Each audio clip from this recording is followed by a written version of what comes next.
Resolução de disputas e conciliação com o doutor Rogério Neiva. Ele está conosco mais uma vez, o juiz do Tribunal Regional do Trabalho da 10ª Região, mestre e doutor em Ciências do Comportamento pela UNB, autor do livro Técnicas e Estratégias de Negociação Trabalhista. Bom dia, doutor Rogério Neiva. Bom dia, Sérgio. Bom dia aos ouvintes da Rádio Justiça. É sempre uma grande satisfação estar conversando com você, Sérgio, e os nossos ouvintes sobre a nossa temática dos métodos consensuais de solução de conflitos e da resolução adequada de disputas. E aproveito para saudar também aqueles que acompanharão posteriormente no meu perfil no Instagram essa participação no perfil @RogérioNeivap, alertando para que quem nos acompanha nesse momento, se quiser ver novamente ou perder uma parte, contará com essa possibilidade. Muito bem, vários assuntos hoje. Vamos começar sobre um acordo da CBV. A CBV recusou um acordo e o COB vai administrar o vôlei por 6 meses. O que houve nesse caso? Pois é, Sérgio, esse é um tema, não é minha intenção trazer para o nosso ouvinte aqui a questão de fundo, do mérito, se estaria correto ou não, né? Aliás, recentemente eu vi que o nosso amigo, o grande especialista em direito desportivo, Maurício Corrêa da Veiga, já se posicionou sobre isso de forma crítica. Então não é minha intenção entrar no mérito da questão. O que me interessa é compartilhar com os nossos ouvintes que este episódio é uma lição que podemos extrair da importância de avaliar adequadamente as possibilidades de solução de consenso. E digo isso, inclusive, caso se lá na frente chegue à conclusão que a decisão que prevalece nesse momento por parte do Comitê Olímpico Brasileiro, né, venha a ser questionada ou desconstituída, ainda assim eu mantenho essa compreensão na medida em que tínhamos a possibilidade, né, na verdade a CBV tinha a possibilidade de solucionar isso de uma maneira menos desgastante pela via do consenso. E aí do que estamos falando para o ouvinte que não tem a compreensão exatamente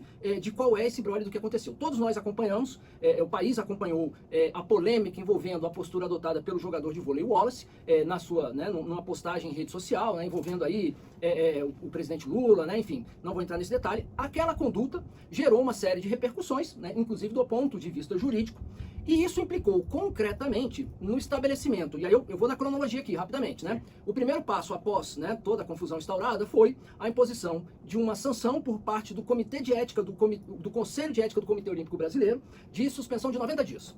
O que faz o jogador em seguida? Então, o primeiro passo foi, o Conselho de Ética do COB impõe a sanção de 90 dias de suspensão. O jogador, o atleta, bate na porta do Superior Tribunal de Justiça Desportiva do vôlei, né, que seria aí o órgão responsável, né, dentro do voleibol brasileiro, de julgar, né, os incidentes, né, e todas as questões disciplinares, pede uma liminar para que possa continuar jogando, o que obviamente na prática significa desconsiderar a sanção do COB, e obtém essa liminar, e joga com base nessa liminar. O que faz o Conselho de Ética do COB, ato contínuo? Impõe ao atleta uma sanção de 5 anos, e aí está, que obviamente a CBV, seguindo, né, a decisão do seu Superior Tribunal de Justiça Desportiva, não reconhece. Está instaurado o imbróglio. Diante deste impasse, constrói-se uma solução de consenso que é submetida à CBV. Qual seria a solução de consenso? Primeiro, o atleta pegaria uma sanção de 1 ano de suspensão, a contar de quando foi imposta aquela primeira sanção, que era de 90 dias. Né? Então, ou seja, significaria trocar uma sanção, que era a última que estava valendo, de 5 anos por 1 ano, retroagindo. Então, né, vamos dizer, no começo do ano que vem já estaria apto a voltar a jogar. Segundo, a CBV reconheceria, não apenas, né, isso seria imposto até como a própria Confederação Brasileira de Vôlei reconheceria. E estaria tudo certo. A CBV recusa essa proposta. E o que acontece em ato contínuo, o que faz o COB, impõe a sanção de 5 anos e, diante da postura da Confederação de não respeitar a decisão do comitê, destitui pelo período de 6 meses, né, afasta pelo período de 6 meses a CBV do papel de gestão do voleibol brasileiro. Lembrando que o Wallace é aquele jogador que fez ameaças, fez uma sugestão de ameaça contra o presidente da República. Sim, é esse o fato, né, que eu não entrei nesse detalhe aqui, já dando como perfeito, né, de amplo conhecimento. Mas, então, a confusão toda nasce aí, né? E aí, então, o que acontece, né, finalmente? É imposta, a CBV, ela é afastada da gestão do voleibol masculino pelo prazo de 6 meses, o contrato de patrocínio do Banco do Brasil com a CBV, que implica em repasse de recursos, fica suspenso por 6 meses. Uau. E o Wallace fica suspenso por 5 anos. Assim, como eu disse antes, não vou entrar aqui no mérito, né, e nem na análise do que pode vir a acontecer depois, mas eu, né, cumprindo o meu papel aqui dentro desse quadro, né, de fomentar a mensagem da solução consensual, eu diria, e na linha do que outros especialistas, inclusive, né, eu mencionei, né, fiz uma postagem no meu perfil no Instagram mencionando uma matéria do jornalista Demetrio Vecchioli, do UOL, que é um especialista na área, né, dizendo, e várias pessoas que cobrem da imprensa especializada foram nessa linha. Perdeu um excelente acordo. E eu diria, né, trazendo para que nos interessa, isso é o que muitas vezes acontece numa audiência. A parte tem em mãos uma proposta que não era aquela que ela queria, talvez não era a proposta ideal, mas seria uma proposta melhor do que poderia acontecer indo para o julgamento, e recusa essa proposta. Enfim, muitas vezes é uma decisão emocional, e a dica que eu deixo é, numa situação como essa, pede um prazo para pensar, pensa com mais calma, porque ali na dinâmica da audiência, às vezes, assim, não só está tomado pela emoção, como acaba não refletindo adequadamente. Fica o registro e a torcida, como sempre, para que se chegue, ainda que dentro desse contexto, lá na frente a uma solução de consenso, estaremos acompanhando e trazendo aqui para o nosso ouvinte. Vamos para um outro assunto agora. A alegação de prejuízos não é suficiente para anular acordo homologado em ação trabalhista.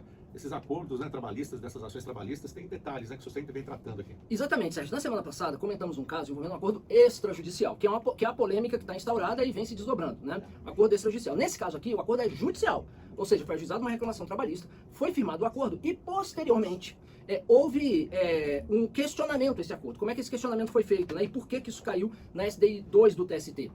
Porque havia, para se desconstituir um acordo judicial que tem natureza de sentença, lá conforme 832 da CLT, é a via da ação rescisória, que obviamente é uma via estreita, e essa é uma particularidade do caso. Então, o que aconteceu? O trabalhador, né, representado por um novo advogado, alegou que aquele acordo teria tido vícios, chegou a alegar que quem o representava era uma advogada indicada pela empresa, e procurou desconstituir esse acordo pela via da ação rescisória, que chegou até a SDI 2 do TST, que é o órgão do TST, que em dissídios individuais exerce a competência funcional originária ou recursal ordinária, né? Então, no caso aqui, era um recurso ordinário e ação rescisória.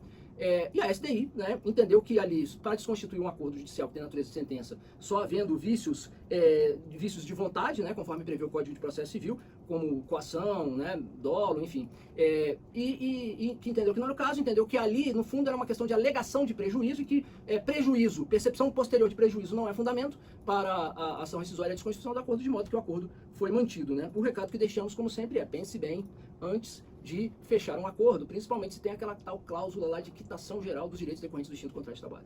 Pois é, a pessoa tem que ficar atenta quanto a isso, e acordo feito, depois não venha chorar, né?